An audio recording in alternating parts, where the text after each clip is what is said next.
What do these three things have in common?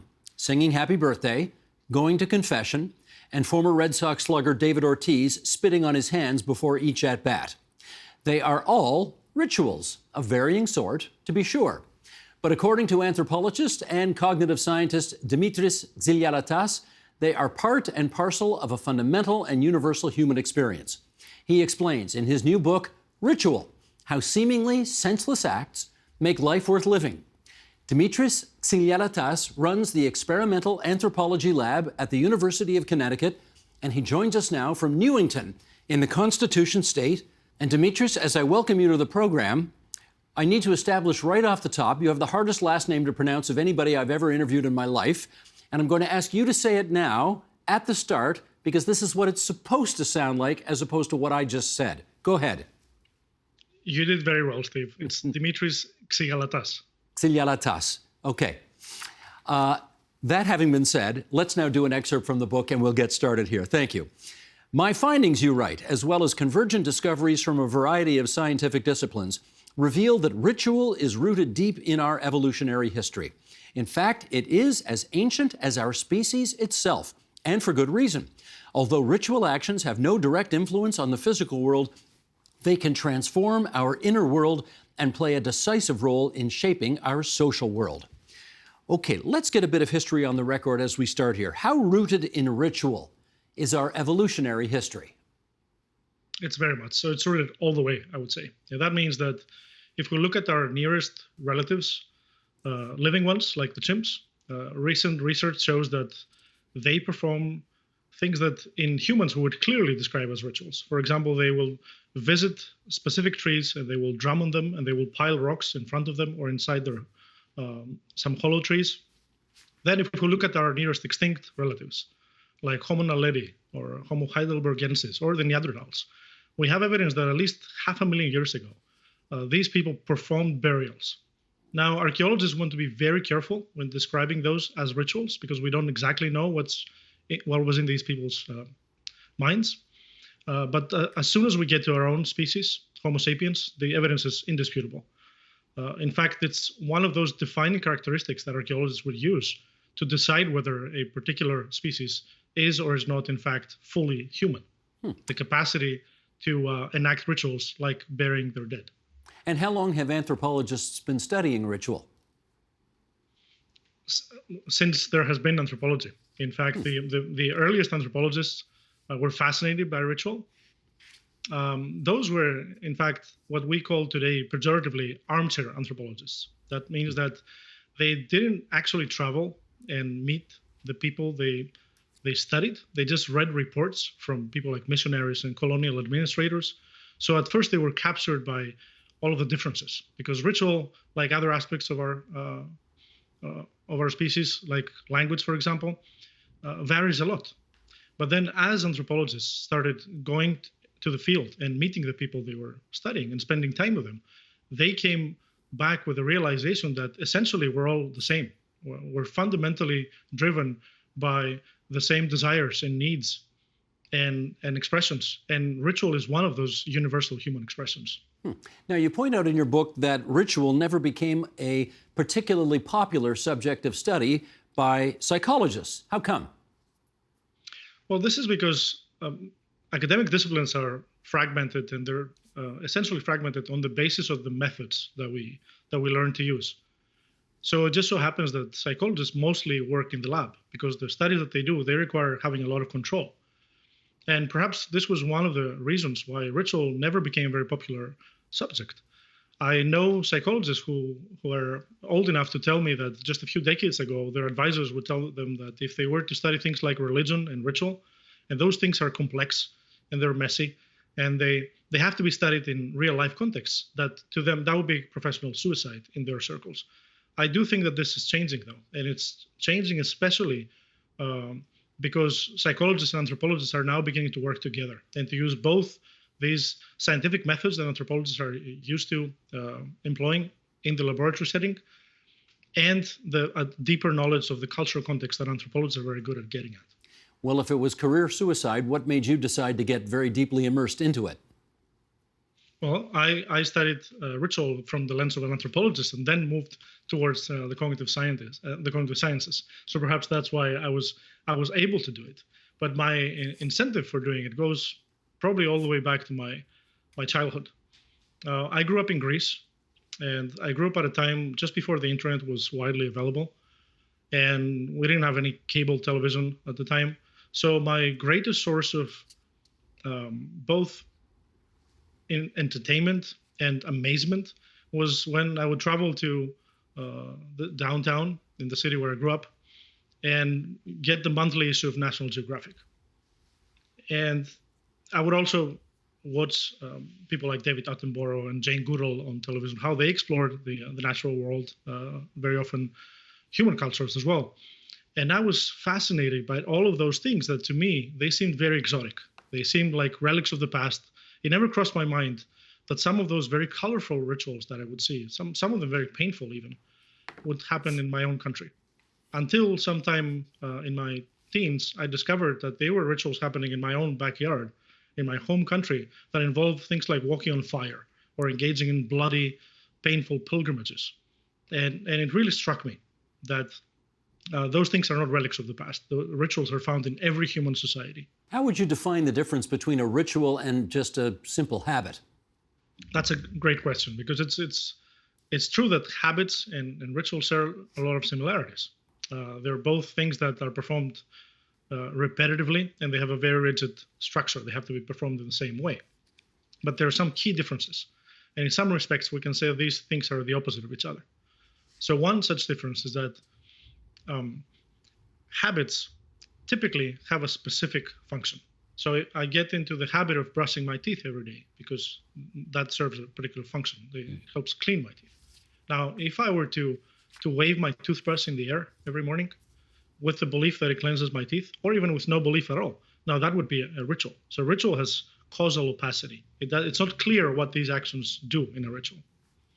It is also true that sometimes we say things like, I'm in the habit of putting gas at this particular gas station, although the other one is cheaper. So, and that highlights another difference.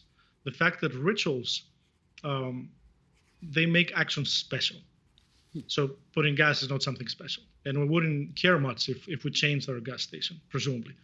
But if somebody suggests that we don't go visit our family during the holidays, that is something we find disturbing, because these rituals now, because they are precisely rituals, they're seen as special. They mark something of significance. I appreciate that they're special, but is it also fair to say that rituals, there may actually be no empirical evidence that they have anything, that they're at all effective in achieving what you want to achieve? And I go back to the example I used in the introduction to our interview. David Ortiz, the Red Sox slugger, spits into his gloves before he has every at-bat. There's probably no empirical evidence that leads to him hitting the baseball better, but he does it. It's a ritual before every at-bat. Have I got that right? So there actually is some evidence.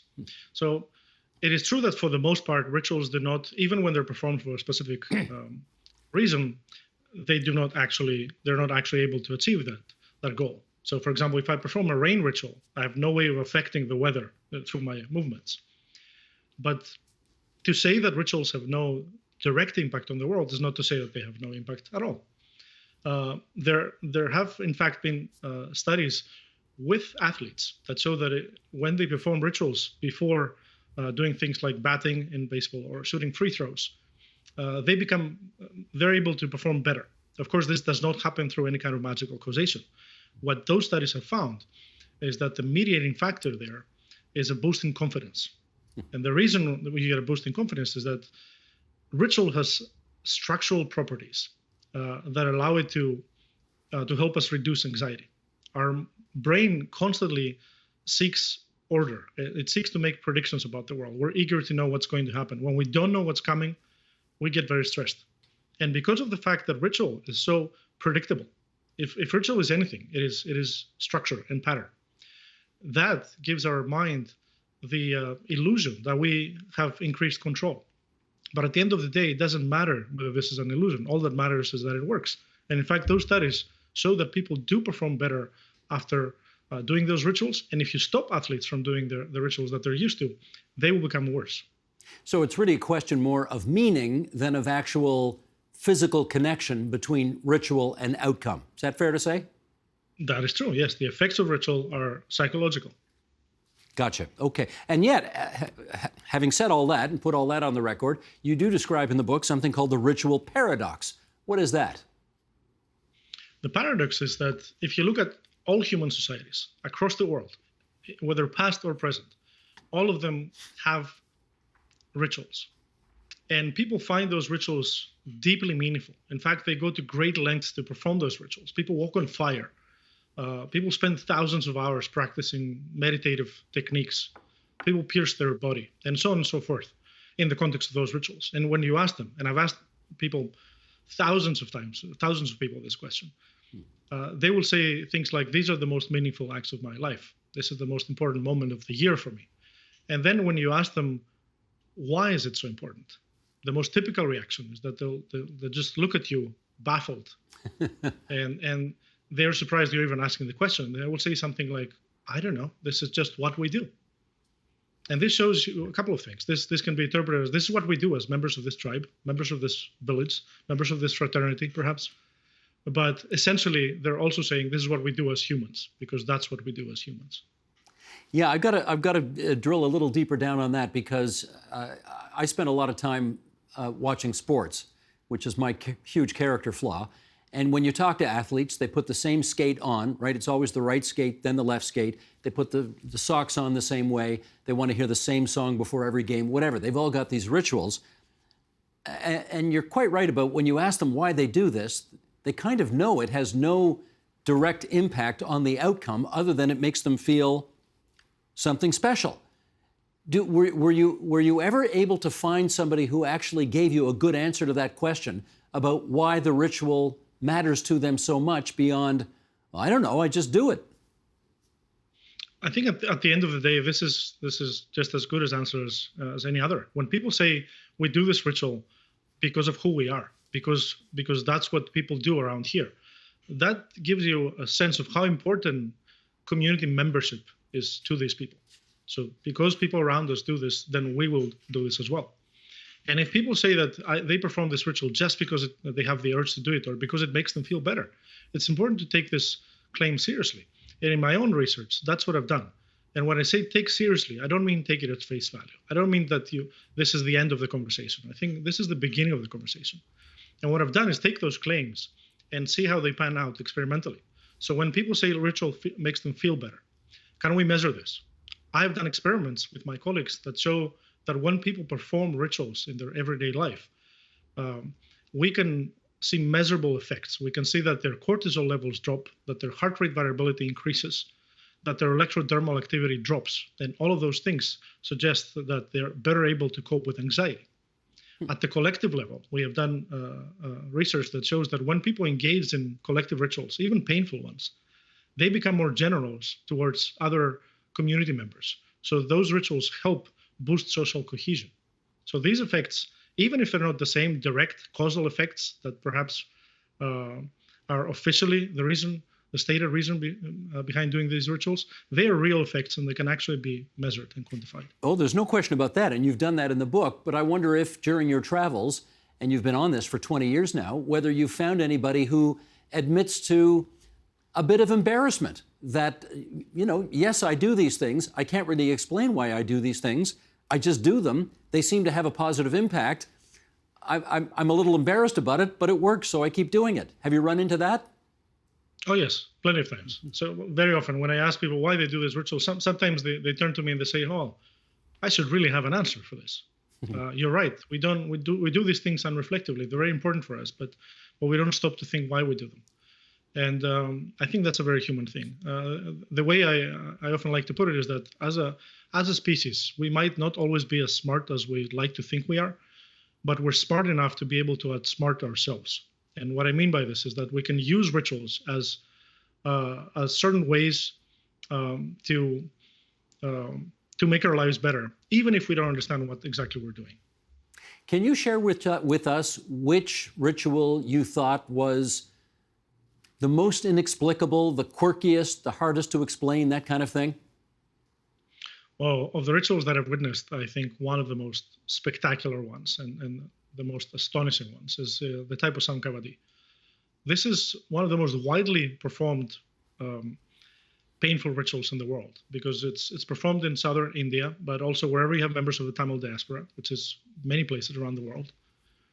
In the context of this ritual, people will build these miniature shrines that they will carry on their shoulders for the better part of an entire day, and they will typically do it under scorching tropical sun. But before they do this, they will have their body pierced with what can be hundreds of needles. The entire body, except for the genitals, could be covered in those needles to the point where you can barely see the skin. Sometimes they will put skewers through their cheeks and rods the size of broomsticks, or they might put hooks on their backs by which they drag these huge chariots that are the size of a minivan. And they will do this for the entire day. And sometimes they do this walking on shoes made of nails.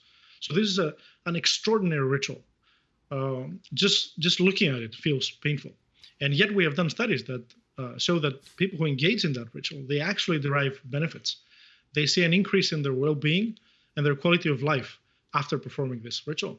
And again, this is not through some kind of magical causation. This is because participating in this ritual has both physiological effects that might help you boost your sense of well-being, and also has important social effects. So it helps people forge social connections, and it's easier for them to turn to somebody for help when they know they've been part of this thing together. They have this special bond. I totally appreciate and understand that, but as you looked at that ritual being performed through your Western eyes, did you at any point think, this is nuts? Yes, in a sense, all of us, when we look at other people's rituals, we think that they make no sense, because by definition, ritual has no direct purpose. Our rituals too, to outsiders, will look utterly pointless. So if you think of all of the things we do when we're ready to graduate, we take part in a graduation ceremony. When our elected leaders take an oath of office, when we have our weddings, our birthday parties. If an outsider were to look at those rituals, perhaps the proverbial anthropologist from Mars, they would marvel at how much we love wasting time in those activities. And yet to us, they're deeply meaningful. Right. As you traveled around the world, did you find that there were some countries in particular or some cultures in particular that were more invested in rituals than others? My sense is that ritual, because it is such a human universal, it is pretty stable around the world. So what changes are the forms. The functions remain the same. So all around the world, people crave for ritual, and they have ritual in every aspect of their lives. Now, there are some countries that perhaps are less religious than others. Mm-hmm. And there you will see that as people engage in fewer religious rituals, perhaps they find more secular rituals in other domains of their lives. So perhaps they enact rituals in the context of sporting competitions or festivals like Burning Man, or at their workplace. We see that that rituals are being incorporated in the workplace, or the courthouse, or the university, or any part of our lives. So I do think that ritual pervades every aspect of our lives. It both predates religion and it extends far beyond religion because of these important functions that it serves. Are you a soccer fan? I am. When you go to a soccer game, or football as you would call it, and you see all the fans of a particular team holding up their scarves, like this, wide, with their team banners on it, and you see tens of thousands of people doing that in a stadium, I presume you look at that through a different lens than a normal soccer fan would, and do you find anything very curious about it? Absolutely. In fact, I look at it through two different lenses. Mm-hmm. One is my anthropologist hat, and the other one is my diehard fan hat.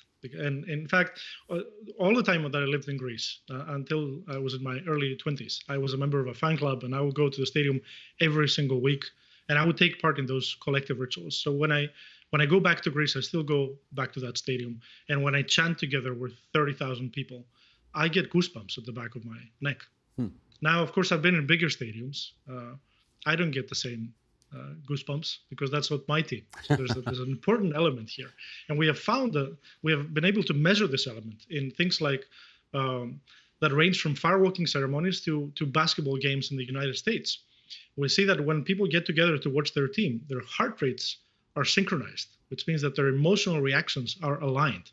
And people do not get the same reaction. We don't see the same heart rate synchrony when people watch the game on television, even if they're in groups. And this heart rate synchrony then predicts people's experience of the game. They have a more meaningful experience, which in turn predicts how bonded they feel to each other. So those rituals that are enacted in the terraces, they're much more important to the fans than what actually happens in the pitch. Well, Dimitris, it's an absolutely fascinating look at a really interesting phenomenon in our world. Your book is called Ritual: How Seemingly Senseless Acts Make Life Worth Living, and we're delighted that it has brought, and I'll try it one more time, Dimitris Xygalatas, I got close, but I know I didn't nail it there. Very close. Very close. To our virtual studio from Connecticut tonight. Thank you so much. It's been a pleasure. The Agenda with Steve Paikin is made possible through generous philanthropic contributions from viewers like you. Thank you for supporting TVO's journalism.